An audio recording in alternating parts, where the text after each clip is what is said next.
BJP में ऐसा है, जितने आप बदतमीज रहोगे, आप जितनी बदतमीजी से बात करोगे, लोकतंत्र विरोधी बात करोगे, संविधान विरोधी बात करोगे, आप बीजेपी में उतनी जल्दी प्रमोशन पाओगे। मोदी सरकार की कह लो या योगी सरकार की कह लो, दोनों लोगों की इतनी छीछा लेदर हुई है। इन लोगों के जो भी बहुजन विरोधी काम किए गए हैं, तो उससे जनता के बीच में जबरदस्त आक्रोश है। इसी वाले भी आप देख रहे होंगे, कल से परसों से न्यूज़ चल रही है कि बीडीसी मेंबर्स के खिलाफ जबरन उनको पहुंचने नहीं दिया जा रहा है, कई जगह उनके साथ बदसलूकी की जा रही है। तो ये सब दिखा रहा है शासन और प्रशासन की नाकामियों। सुरक्षा आप देख ही रहे हैं, कल ही आपने इसका नमूना देखा होगा। तो बीजेपी सरकार पूरी तरीके से फेल है और जनता इसका जवाब 2022 में देगी, बीजेपी को शासन सत्ता से बाहर करेगी।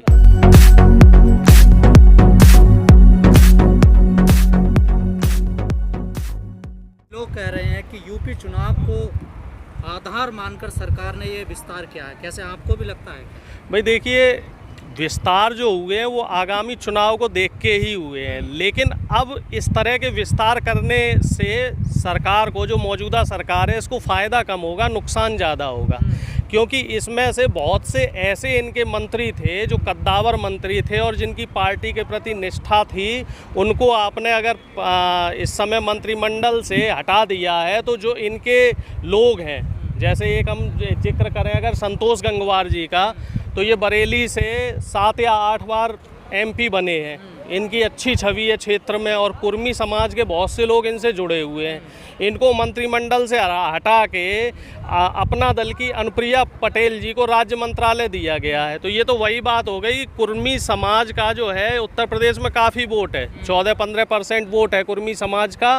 तो मुझे लग रहा है कहीं ना कहीं कुर्मी समाज में एक गलत संदेश जा रहा है। और जितने भी ओबीसी समाज के या एससी समाज के लोगों को इन्होंने मंत्रिमंडल में शामिल किया है, तो वो बस वैसे है जैसे फटे हुए कपड़े पे पैबंद वाला जो काम होता है। क्योंकि इनकी पिछले 2 साल 3 साल में मोदी सरकार की कह लो या योगी सरकार की कह लो, दोनों लोगों की इतनी छीछा लेदर हुई है। इन लोगों के जो भी बहुजन विरोधी काम किए गए हैं, तो उससे जनता के बीच में ज़बरदस्त आक्रोश है।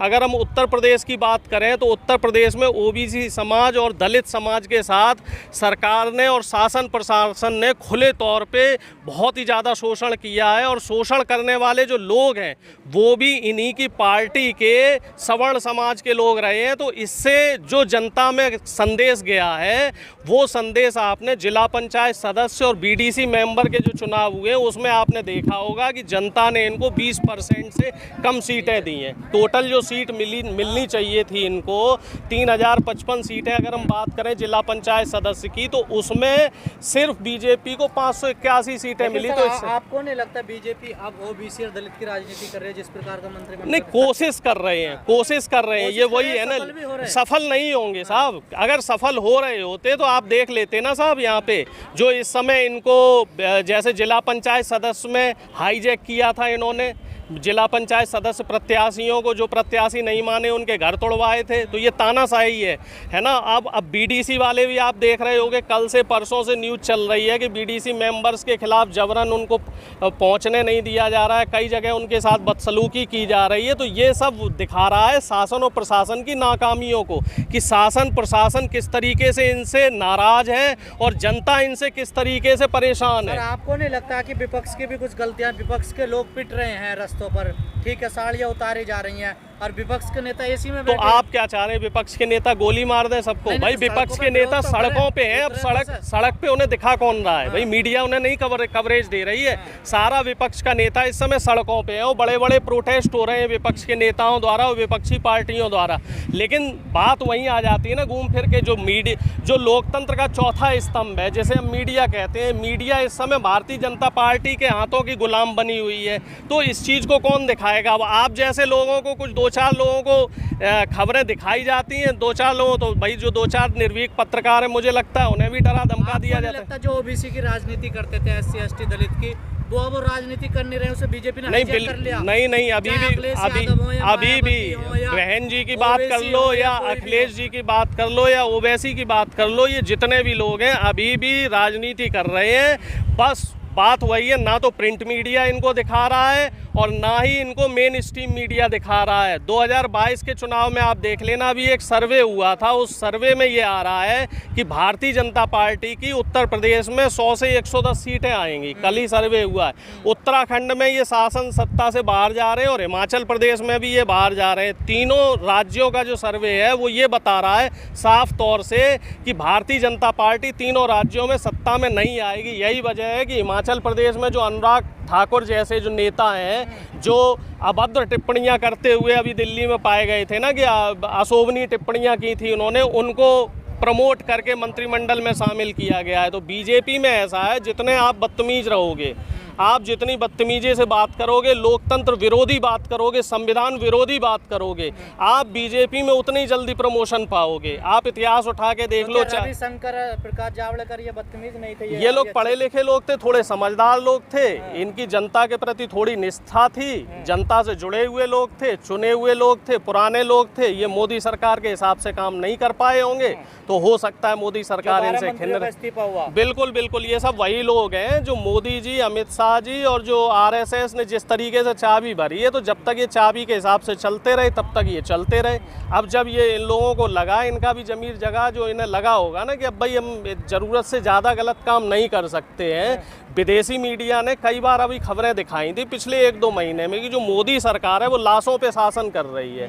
तो हर आदमी इतनी ज़्यादा गंदगी में नहीं उतर सकता है साहब। हर आदमी का अपना जमीर होता है, किसी का जमीर देर सवेर जग ही जाता है। पीयूष गोयल जी है, उनको भी हटा दिया गया। यूपी में चुनाव को लेकर जो हिंसाएं चल रही हैं, कोई बम फोड़ रहा, कोई गोली फोड़ रहा, कोई कुछ कर रहा, कोई खींच रहा, कोई मार रहा, कोई तोड़ भाई देखिए, उसका असर पड़ेगा आने वाले बीजेपी को सिर्फ सत्ता चाहिए। सीधे उंगली से घी नहीं निकलेगा तो ये उंगली टेढ़ी करते हैं। अब जनता ने वोट नहीं दिया, बीडीसी मेंबर इनके निर्वाचित होके नहीं आए, जिला पंचायत सदस्य इनके निर्वाचित होके नहीं आए, तो इनके पास दूसरा तरीका क्या बनता है? शासन प्रशासन का दबाव डाल लो, जरा धमका लो, लोगों को पीट लो, लोगों के साथ बदतमीजी कर लो, महिला बहनों की साड़ियाँ खिंचवा लो, लोगों के घर पे डंपर चढ़वा दो, उनके घर तोड़वा दो। तो इस चीज़ का इनको ये नहीं समझ में आ रहा है कि देश में लोकतंत्र है अभी, और इस लोकतंत्र का जो है ना, ये जवाब ये वोट से जनता देगी। बंगाल में इन्होंने रिजल्ट देख लिया है, बंगाल में इनकी हालत क्या हुई है। और जो प्रशासन तो कह रहा है चुनाव ठीक हो रहे हैं। चुनाव कैसे ठीक हो रहे हैं? जो बीजेपी जीत रही है तो चुनाव ठीक हो रहे हैं। बंगाल में बीजेपी हारी थी तो चुनाव ठीक नहीं हो रहे थे। उसके बाद में फिर बीजेपी के लोगों ने ही हिंसा करवाई। जो बंगाल में हिंसा हुई, राष्ट्रपति शासन वहाँ लगा हुआ था और बीजेपी के लोग ही हिंसा करवा रहे थे, और बीजेपी के नेता ही उसमें अनशन पे बैठ रहे थे। कोई समझाने वाला हो कि जब तक मुख्यमंत्री शपथ नहीं लेता है तब तक राष्ट्रपति शासन ही लागू रहता है। तो इन लोगों का सीधा सीधा सिस्टम ऐसा ही रहता है कि इन्हें इन प्रकारेण सत्ता चाहिए। सत्ता और सत्ता और सत्ता, भूखे नंगे लोग हैं। सवाल खड़े होते हैं। तो मीडिया अपनी निष्ठा खो चुकी है। मीडिया ईमानदारी से काम नहीं कर रही है। मीडिया एक तरफा खबरें दिखा रही है। ईमानदारी से काम करा मीडिया ने ईमानदारी से काम किया है, तभी बीजेपी के लोग शासन में आए हैं। ये मीडिया का और पुरानी जो सरकार है उनका ही किया धरा था, या उनका मान लो पुरानी जो कांग्रेस के लोग कोसते हैं, तो ये कांग्रेस का बड़कपन था जो अन्ना जैसे आंदोलन को और जितने आंदोलन 2011-12 के टाइम पे हुए थे दिखाने दिया गया। अब आज की डेट में आप देख लीजिए, कोई भी प्रोटेस्ट होता है, कोई भी आंदोलन होता है, क्या मेन स्ट्रीम मीडिया उसको ईमानदारी से दिखा रहा है?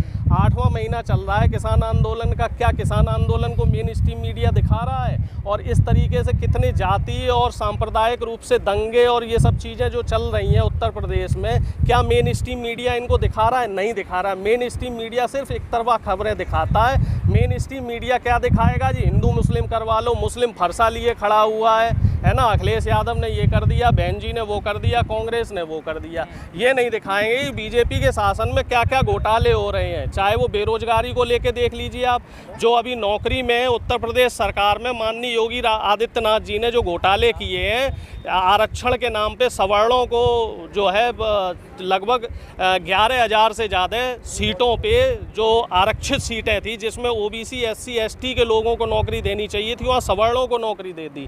महंगाई में देख लीजिए आप, फेल हो रखी है। जगह जगह कालाबाजारी करते हुए बीजेपी के लोग पाए जा रहे हैं, और महिला सुरक्षा आप देख ही रहे हैं, कल ही आपने इसका नमूना देखा होगा। तो बीजेपी सरकार पूरी तरीके से फेल है, और जनता इसका जवाब 2022 में देगी, बीजेपी को शासन सत्ता से बाहर करेगी।